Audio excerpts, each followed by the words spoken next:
One day, my brother friend, they bring the man come. The man tell me saying they carry people go travel. Say between 1 month, I don't make her. And I go even the same money come for my family. And I tell her, say, okay, if my family give you permission to carry me go, then I go follow you. The man come tell me, say, okay. The next year, he come follow me go my dad house. As I reach my dad house, he tell my dad, say, true, he go carry me go Italy.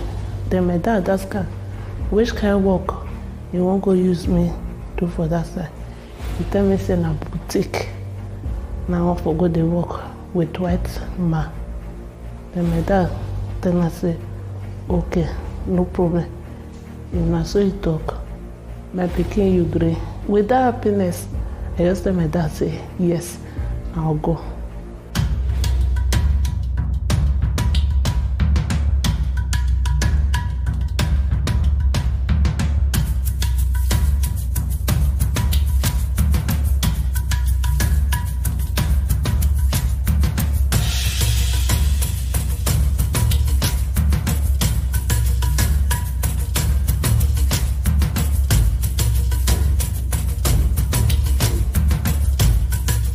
Simply, we can look at human trafficking as the illegal movement of a person from one place to another for unwholesome practice for exploitation. So it's a very simple definition that we can now look at and say, why is it that we're having it? We're having it because the end result is exploitation. In human trafficking, we have 2 types, the internal and external. The internal has to do within Nigeria, but when it comes to external, is across the shores of Nigeria. And for the crime of human trafficking to be committed, there must be 3 elements that are involved: the act, the means, and the purpose. Under the act, there is act of recruitment, transportation, harbor, purchase of that individual. Under the means, we have deception as a means. We have coercion as a means. We have debt bondage as a means. Then the final element is the purpose, which is exploitation. According to a UNESCO report, human trafficking is the 3rd most common crime in Nigeria after drug trafficking and economic fraud. Estimates released by the Global Slavery Index in July 2018 indicate that there are 40.3 million victims of modern slavery worldwide. 71% of whom are women and girls, and 25% of which are children. Came to our compound, met my mother.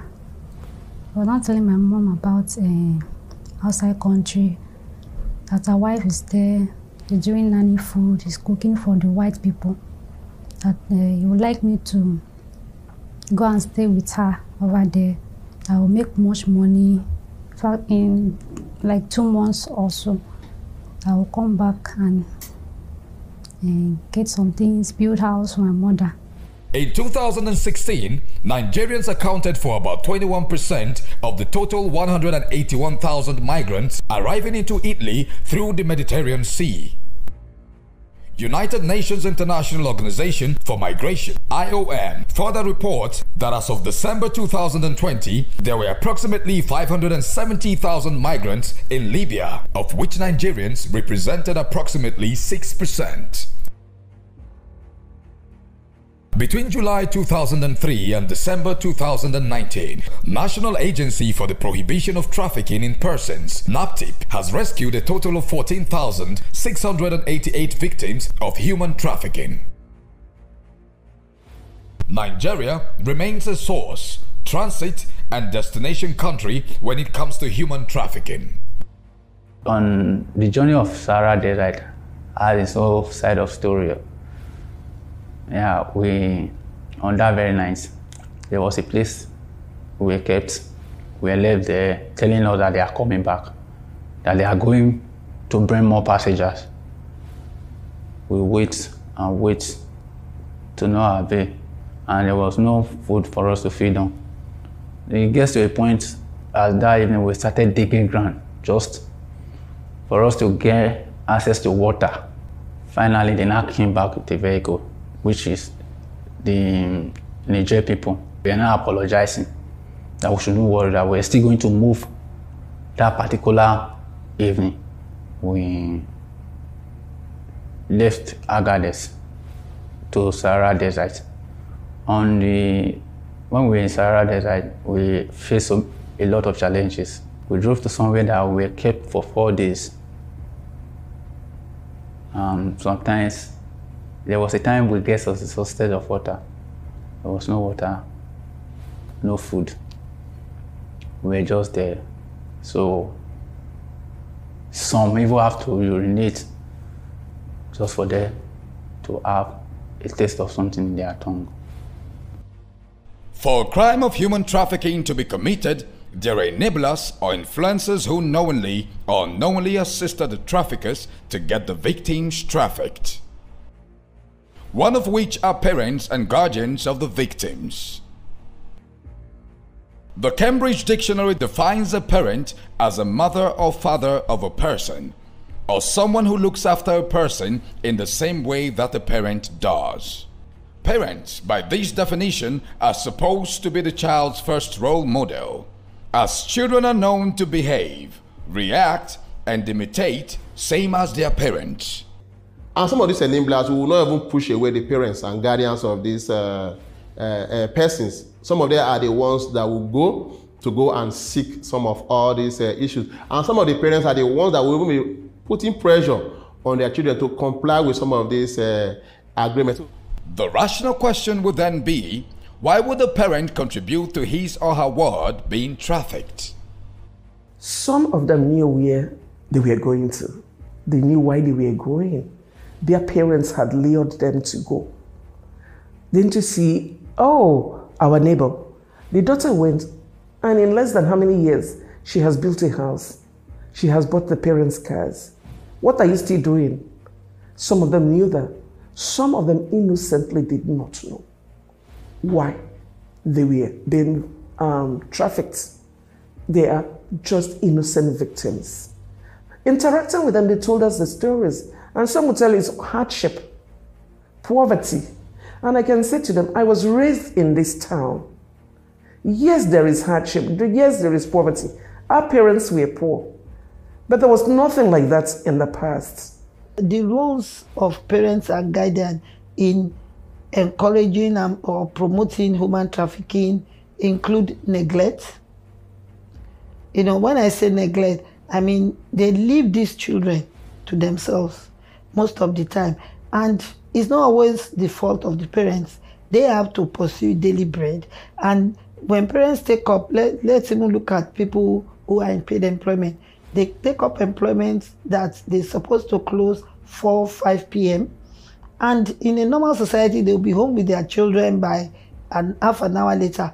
But due to bad roads, due to a lot of decaying infrastructures, they spend 4 quality hours on the road getting home. So by the time they get home, children are already exposed to people who are grooming them. And these are the people that the children see more often, because those hours that the parents spend at home are usually not waking hours. They come in late, eat, sleep. What did you do in school today? Even from asking, she's already sleeping off. And then very early in the morning, before the child gets up, she's on her way, or she's just hurrying the children get ready for school. But those hours, those active hours, the children are exposed to people who start grooming them.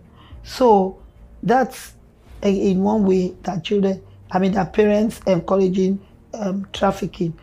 Okay, parents serve as enabler to human trafficking because of one word I will use, greed. They want their children to become their friends' children, in as much as they are getting better, they are having money, they are traveling abroad. They want their own children to be able to satisfy and meet their needs also. With that, they push their children to become better. Like most parents use the word, can't you see Osaro's children? Can't you see Ivie's children? They are buying cars for their mother. They are building houses for their mother. What are you doing? And with that, and one thing I notice about youth is that they don't like to be compared, because they want to, they have the strength at that age, and they want to go out, they want to push and become better. They want to be able to take care of their parents' need. Like I was opportunity to listen to a child who said that at the age of, I think at the age of 10, said, I want to buy a car for my mom. So that child is already thinking of how to make money, how to satisfy or meet their parents' need. So with that, parents tend to put their children out with such words. Parents can also contribute to a child being trafficked by some of the pressure they put on these children. First of all, include their expectations from maybe someone is the eldest of a family. You're supposed to be doing this. We've sent you to school. You're a graduate. You can't do this for us. You can't do this for us. Maybe a parent is sick, a child is sick, they've lost a loved one from poverty or sickness, no money for hospital care. And being in this kind of environment where you don't get anything for free, medical care, nothing is provided by the government, you have to pay for everything. For example, this child is under a lot of pressure from their parents to provide some basic needs for the family. At the end of the day, you see these persons, they want to make money at all costs. Anyhow, they'll tell you anyway in a way. They want to just go out there, as long as it will bring money, they will just do it. Also, ignorantly sometimes, or selfishly, some parents believe that, okay, I've had this, my daughter, I've had this, my son, it's time to enjoy their benefits. You go out there and hustle. So when people come and say, I want to take him to Libya, to Canada, to everywhere to work, she's just thinking about the dollars. Sometimes they don't even know the people well. But even the people you know, we've had instances of uncles, direct junior brothers of mothers, taking our children away, trafficking them for prostitution. So I say yes, neglect, then insensitivity, because sometimes they are not really sensitive to what is happening to those children. Then using the children, some parents even knowingly give up their children for prostitution. They know that that is what she's going there to do. And she's going to do it just for some time and come back. After all, it's not here in Nigeria. Nobody knows what she's doing. She's going to come back and get married and then go on with her life. So those are some of the examples.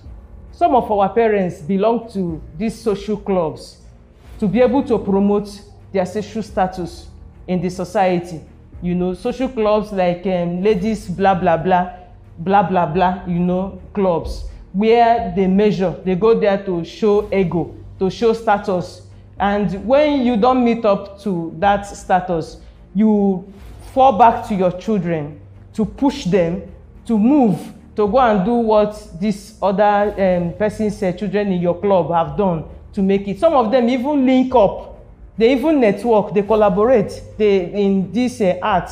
Let's say someone who had enabled the child to be trafficked succeeds, then that one can talk to a mother who does not have, who wants to promote her social status, can talk to that person's mother to assist her to also come and carry her own child, so that they will equally be tying Hollandis, Gobo and Rapper together in the club, you know, wear gold, pierce their ears with big ornaments, you understand, gold. So this is a problem.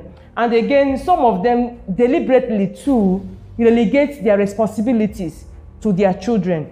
They quite know that they have failed in their responsibility, and they give their children wrong orientation on ways at which they can make money. They aid and abet their children to be involved in this trafficking stuff. So parents by nature are caring, sacrificial, and protective of their words, and would not ordinarily act in a way that hurts them. And when there are slip-ups, the consequences are shared, hence the need to admonish parents to be wary of actions that could put their word in harm's way, such as illegal migration. It gets to a point that even people just get fed up. I'll call some of my friends. I'll tell them, guys, I need to leave this place. So even when I called my dad, I say, just look for a means and leave that place. Come down to Nigeria. Nobody is going to get mad at you. So whenever I relate that issue with those my people that are there, they'll say, as in that your brother no just want me better for you. You're already here. For all the stress, you still want to go back. With what? So I was there, believing that, one day to get to my tongue. I could write a whole book on this. Families should protect their children and not lead them into all this. The greed in some parents are the things driving these children. A girl told us how the mother had told her, at your age now, don't you see how this other one has built a house for her parents? What are you doing here? When are you going to lift us out of this poverty? Is it the responsibility of a child to lift a family out of poverty? I think the family should train the child first. When the child is empowered in life, nobody will tell her or him to know that she has to lift the family up if she has the opportunity. So many of these girls that are trafficked are pushed into it by their families. There was a time I felt sick. Like, the sickness is called Shibani. It's like stroke. I cannot walk. My hands cannot move. I noticed it was because of the in-laws we wear, because we normally put our legs outside. Your bumble will be inside. The blood was not flowing away. And getting to this place now, we cannot go out. Like, just a small place, just a small room. The only thing you can do is go to the kitchen, cook, eat, bedroom, come back and lie down. That is just the only thing. There was a day that my cousin brother was like saying, what kind of sickness? You are not even sick, you are pretending. So the following week, he felt the same thing. Remember that we are not campaigning people not to travel, but we are campaigning that if you want to travel, you travel in a very dignified manner. So by the time you are informed about the dangers of human trafficking and forced migration, it also has a long way to, it plays a very big role in changing the mindset and attitude of people towards that. So my own advice to children is that this country is still going to be better. They should stay back. Even if we want to go out, we are not debarring anybody. They should follow the normal way and get normal documentation before they go out. They should not go on a regular journey because of their life. They will be killed on the road. So many things, they are suffering themselves. But if you don't have money, people can still help out. But they should know where they are going and what they are going to do there before they leave this country. Cool. We don't want them to feel guilty. Some of them can go, they can take their lives. But we talk positively into their lives, trying to get them to realize that there is better life back home, that they can even do much, much better. I even give myself as an example. I tell them, oh, I went to school overseas. I worked there for many years. But see me, I'm back home. I love it back home. And they say, why did you come back? I said, families. When you're with your family members, there's nothing. It's so priceless. I know the situation in the country is very bad. But then, we don't all have to go abroad seeking for it.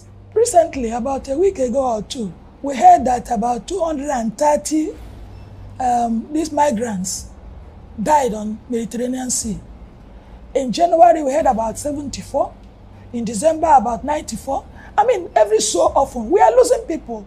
Are we going to continue like this? So I will tell our youth, please, no matter the pressure, they should not be lured to undergo this dangerous journey and venture that may end up their lives. Again, too, I will expect that government should also invest on structures that will employ people or these acquisition centers to help people acquire one trade or the other. Where you cannot get government job, at least you can get your own income. You can generate your own income with the skills if it's available. I'm also using this opportunity to appeal to parents. Communication is very key. Always talk to your children. Make yourself accessible. Don't let them be scared of you. You have to be your children's confidence. And children, even young people, young adults, the grass is not always greener on the other side. And when we say woman trafficking, it is not always only labor. It is not always only prostitution. There is organ harvesting now. Some people, when they get trafficked, against their own will, they harvest their organs for sale. Some, they can just take one kidney and leave the person with one. That person is lucky. Some, they kill outright and harvest all the organs. So please, there is nothing rosy outside there. Any migration, any traveling that you have to do hush-hush, that they have to tell you, don't let anybody know, it's a red flag. Please, don't go. If anybody is telling you, oh, it's 50-50, it's a lie. It's 95-5. And that 5 is you are going to survive it.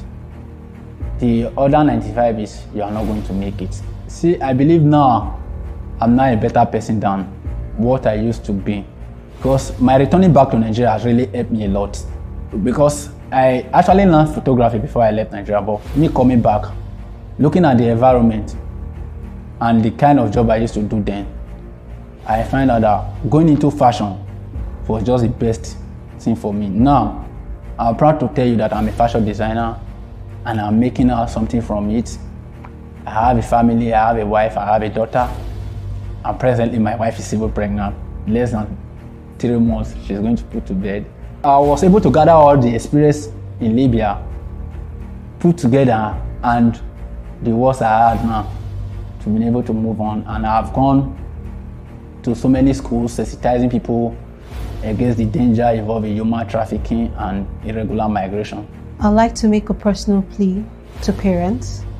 Get involved in the lives of your children. Get to know them. Make them your friends. Then the usual mindset that you can only be better when you go abroad, we are passing this on to our children. Tell them to be proud of being Nigerians, to look inwards, to explore the ideas in their heads, listen to these ideas. They might just become greater than whatever they will be abroad. And then to the society, we all have a role to play. Don't leave it all to government. I have a role to play. You have a role to play. Stop human trafficking. It is your duty and it is to our benefit.